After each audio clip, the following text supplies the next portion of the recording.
Hello guys, আসসালামু আলাইকুম। কেমন আছেন সবাই? আলহামদুলিল্লাহ ভালো আছি। Welcome my another vlog. আর আজকের ব্লগে থাকছে 1 থেকে 5 বছরের বাচ্চার জন্য হোমমেড সেরেলাক। আর কোনো রকম রোদ্রে শুকানো ছাড়াই বৃষ্টির দিনেও আপনি বানাতে পারবেন। রোদ্রে শুকানোটা ঝামেলা মনে হয় অনেকেরই, সেই ঝামেলা মুক্তির উপায় নিয়েই আমি আজকে চলে আসলাম আপনাদের জন্য হোমমেড সেরেলাক নিয়ে। চলুন কথা না বাড়িয়ে চলে যাচ্ছি। এরকম একটা পাত্র নিয়েছি আর একটা কাপ, সেখানে আমরা লাল চাল নিয়েছি 1 কাপ, ওটা একদমই লাল। তারপর আরেকটু কম লাল চাল 1 কাপ, এটা আমাদের রান্নার রেগুলার চাল 1 কাপ। আর এটা হলো পোলার চাল। 4 আইটেমের চাল নিয়েছি। দেখেন, লাল চালটা সচরাচর সব জায়গায় পাওয়া যায় না। এখন আমরা হাফ করে নেব ডাল। মসুর ডাল নিলাম হাফ, খেসারি ডাল নিলাম হাফ, আর মুগ ডাল, এটা মুগ ডাল নিলাম। খেসারি ডালে ওর সমস্যা হয় তাই নিলাম না, আপনারা খেসারিটাও নেবেন। এখানে ছোলার ডাল নিলাম আর ডাবলি নিলাম। খেসারি ডালটা নিচ্ছি না, এটা খেসারি ডালটা আমার মেয়ের একটু প্রবলেম হয়, অনেকেরই অনেকটাই প্রবলেম, যাতে আপনাদের প্রবলেম হবে, অ্যালার্জির প্রবলেম হতে পারে বা পাতলা পায়খানা, সেটা আপনারা নেবেন না। এই পর্যায়ে আমরা বাদাম নিচ্ছি। বাদাম, কাজু বাদাম, কাঠবাদাম আর চীনাবাদাম। আমি চীনাবাদামটা স্কিপ করছি, আপনারা চীনাবাদাম নিয়ে নেবেন। এই যে এখন আমরা কিশমিশ নিলাম হাফ কাপ। এখানে কিছু এলাচ নিয়েছি 10-12টার মতন। এখন আমরা দুই থেকে 3 টুকরা দারুচিনি নিচ্ছি। আর স্টিক নুডলস নিলাম 1 আটি, এরকম 1 আটি বা 1 প্যাকেট, যেটাই আপনারা আপনাদের পরিমাণ মতো নেবেন। আমাদের সব ইনগ্রিডিয়েন্টস নেওয়া শেষ হয়ে গিয়েছে। এখন আমরা দেখিয়ে দিচ্ছি কী কী নিলাম। দেখেন, চাল, ডাল, বাদাম, ভুট্টা, যদি আপনারা দিতে চান ভুট্টাও দিতে পারেন। এই যে এখন আমরা একটু আলাদা আলাদা করে ধুয়ে নিব। ডালটা প্রথমে ধুয়ে নিচ্ছি খুব সুন্দর করে। সব ডাল, ডাবলি, যেগুলো জানিছি, সোলার, বুট, সব কিছু ভালো করে এরকম ধুয়ে নিতে হবে। যতক্ষণ না পরিষ্কার পানি বের হবে ততক্ষণই ধুয়ে নেবেন। আমরা এই পানিটা ফেলে দিচ্ছি না, এটা রেখে দিচ্ছি, এটা গাছে দিব। গাছে দিলে ডাল ভেজানো আর ডাল দেওয়া পানিটা গাছের জন্য অনেক উপকার হয়। যারা বারান্দা বাগান আছে বা গার্ডেনিং করেন তারা এটা জেনে থাকবেন। এই পানিটা, এই পানিটা একটু পরে আমরা গাছে দিয়ে দেবো। আপনারা এরকম পানি, ডাল দেওয়া পানি, চাল দেওয়া পানি গাছে দিলে ভালো হবে। এখন আমরা চালটা ধুয়ে নিচ্ছি সুন্দর করে, কষলে একদম ভালো করে চালটাও ধুয়ে নেবেন।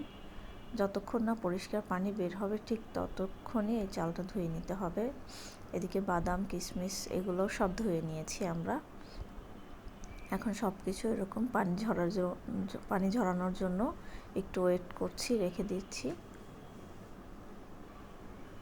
এই যে পানি ঝরানো হয়ে গেলে তখন আমরা আবার একটা পাত্রের মধ্যে টিস্যু দিয়ে তার উপরে একটু ছড়িয়ে রাখবো, যাতে গায়ে যদি পানিটা থাকে সেই পানিটাও চলে যায়।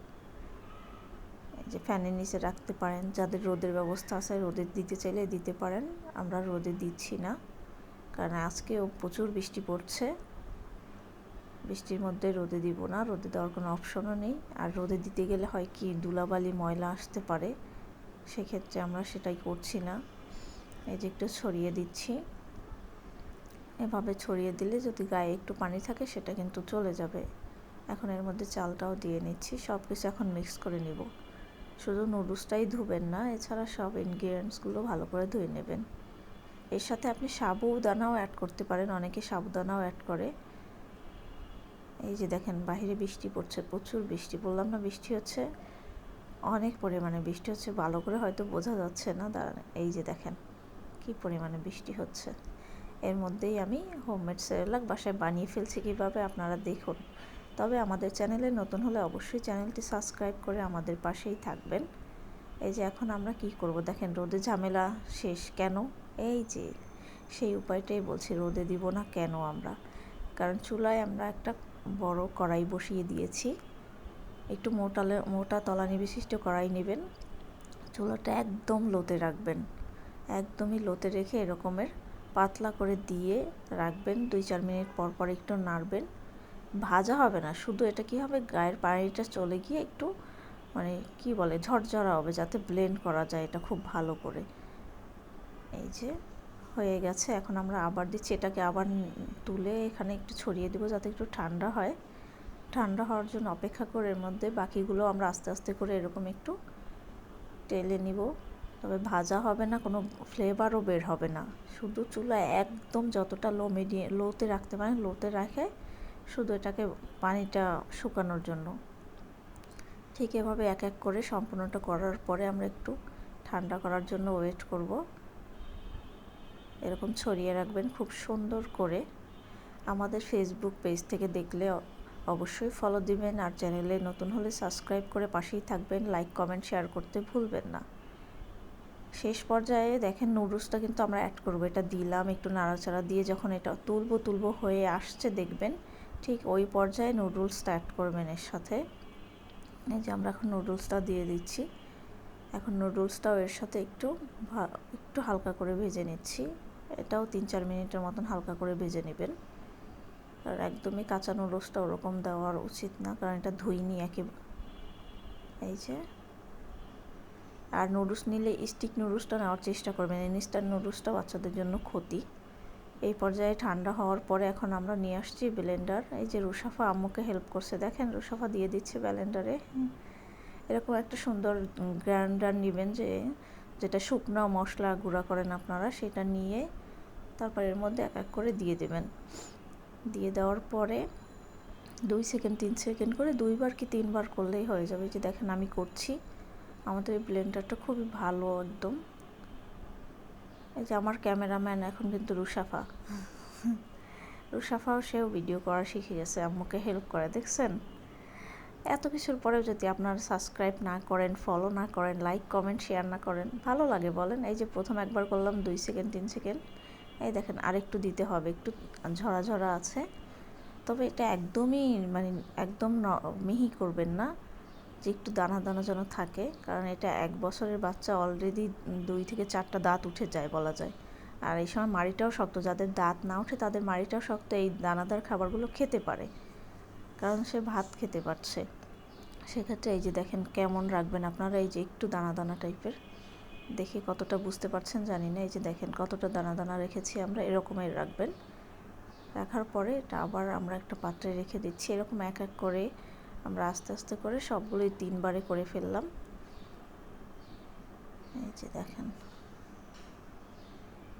আর রুশাফাও নেড়ে দেখতেছে হয়েছে কিনা, সে আম্মুকে চেক করে বলতেছে হ্যাঁ আম্মু হয়েছে। এই যে দেখেন আবার করে ফেলেছি। এই যে এভাবে করবেন, দেখেন দানাটা দেখে বুঝতে পারছেন কিনা।